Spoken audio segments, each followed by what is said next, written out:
আসসালামু আলাইকুম বন্ধুরা, আশা করি সবাই ভালো আছেন। বন্ধুরা, ইন্ডিয়া বাংলাদেশ সম্পর্ক, জি, ডিপ্লোম্যাটিক্যালি, পলিটিক্যালি এবং জনগণ টু জনগণ, দুই দেশের জনগণ এই মুহূর্তে আমার মনে হয় ইতিহাসের সবচেয়ে নিম্ন পর্যায়ের একটি সম্পর্কের অবস্থানের মধ্যে আছে। ডিপ্লোম্যাটিক্যালি এটা আরও খারাপ। ডিপ্লোম্যাটিক্যালি ইন্ডিয়া বাংলাদেশের সম্পর্ক, স্পেশালি ইন্টারিম গভর্নমেন্ট আসার পর থেকেই এটা শীতল অবস্থা চলমান আছে। এবং আমার কাছে মনে হচ্ছে দিনকে দিন ইন্ডিয়ার বিরুদ্ধে বা ইন্ডিয়ার সরকারের বিরুদ্ধে, আরএসএস গভর্নমেন্টের বিরুদ্ধে, বিজেপির গভর্নমেন্টের বিরুদ্ধে, বিজেপির বিরুদ্ধে বাংলাদেশের জনগণ কমপ্লিটলি একটি সিদ্ধান্ত নিয়েছে যে সম্পর্ক শীতল রাখবে। এবং আমার কাছে মনে হচ্ছে এটা কন্টিনিউ হচ্ছে এবং ভবিষ্যতে হবে। এর জন্য অবশ্যই ইন্ডিয়ার কৃতকলাপ অনেকাংশেই দায়ী, এই ব্যাপারে কোনো সন্দেহ নেই। ইন্ডিয়ার সেই দাদাগিরি বা ইন্ডিয়ার ইনভলভমেন্ট বাংলাদেশ পলিটিক্সে, ইন্ডিয়ান ইনভলভমেন্ট বাংলাদেশের ফরেন পলিসিতে, ইন্ডিয়ান লোকজনের যে আধিপত্য বাংলাদেশের বিভিন্ন ফোর্সের মধ্যে, পুলিশে বলেন, র্যাবে বলেন, বিভিন্ন ইনস্টিটিউশনগুলিতে,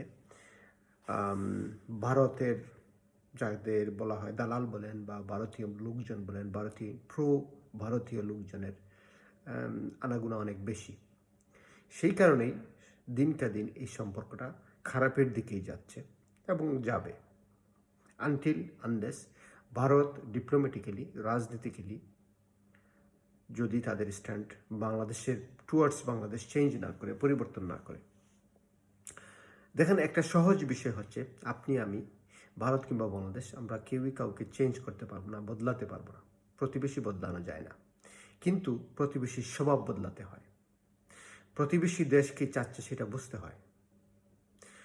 ঠিক তেমনি আপনি যেরকম মান সম্মান নিয়ে থাকতে চান, ভারত যেরকম একটি সুভেরেন কান্ট্রি, একটি আলাদা দেশ, বাংলাদেশ ঠিক তেমনি একটি স্বাধীন এবং সুভেরেন কান্ট্রি। সুতরাং ভারত বাংলাদেশকে সেই মর্যাদা দিতে হবে। যতক্ষণ পর্যন্ত সেই মর্যাদা না দিবে, ততক্ষণ পর্যন্ত ভারতের সাথে বাংলাদেশের সম্পর্ক ভালো হবে না। এবং ভারতীয়রা, আপনারা মনে করবেন না এতে বাংলাদেশ ক্ষতি হচ্ছে, বাংলাদেশ সমস্যা হচ্ছে, অসুবিধা হচ্ছে। বাংলাদেশিরা এটা কেয়ার করে না, এটা চিন্তা করে না।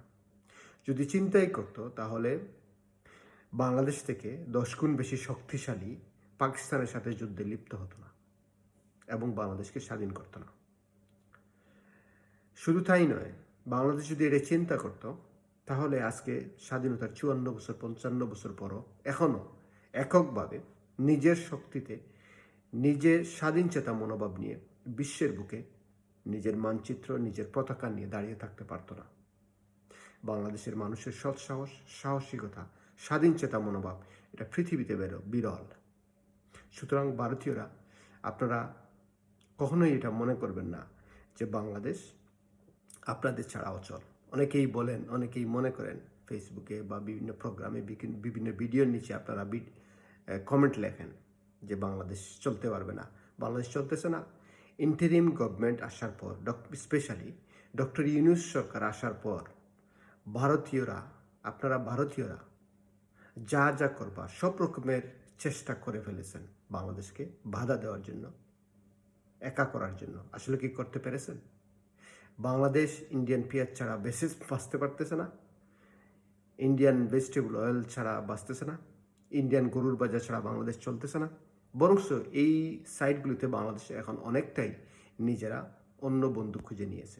কারণ বাংলাদেশ বায়ার, রেসপেক্টেড বায়ার। বাংলাদেশের কাছে টাকা আছে, সে তার খাদ্য অন্য জায়গার থেকে, অন্য দোকান থেকে, অন্য দেশ থেকে কিনতে পারবে। ভারতেরটা কেনার দরকার নেই।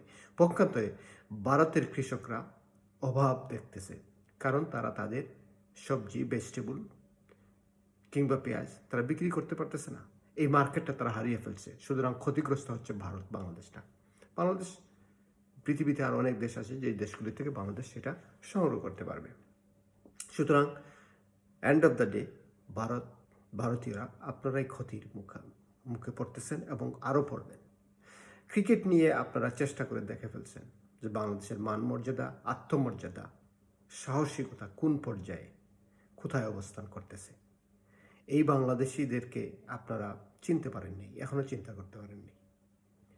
সুতরাং এখনও সময় আছে বাংলাদেশের সাথে সৌহার্দ্যপূর্ণ সম্পর্ক, সমঝোতার সম্পর্ক এবং সমমনার সম্পর্ক রেখে এগিয়ে আসতে হবে। আদারওয়াইজ বাংলাদেশের সাথে আপনারা পাত্তা পাবেন না, সম্মান তো দূরের কথা। আশা করি ভারতীয়রা আপনারা এটা বুঝতে পারবেন। খোদা হাফেজ। God bless Bangladesh.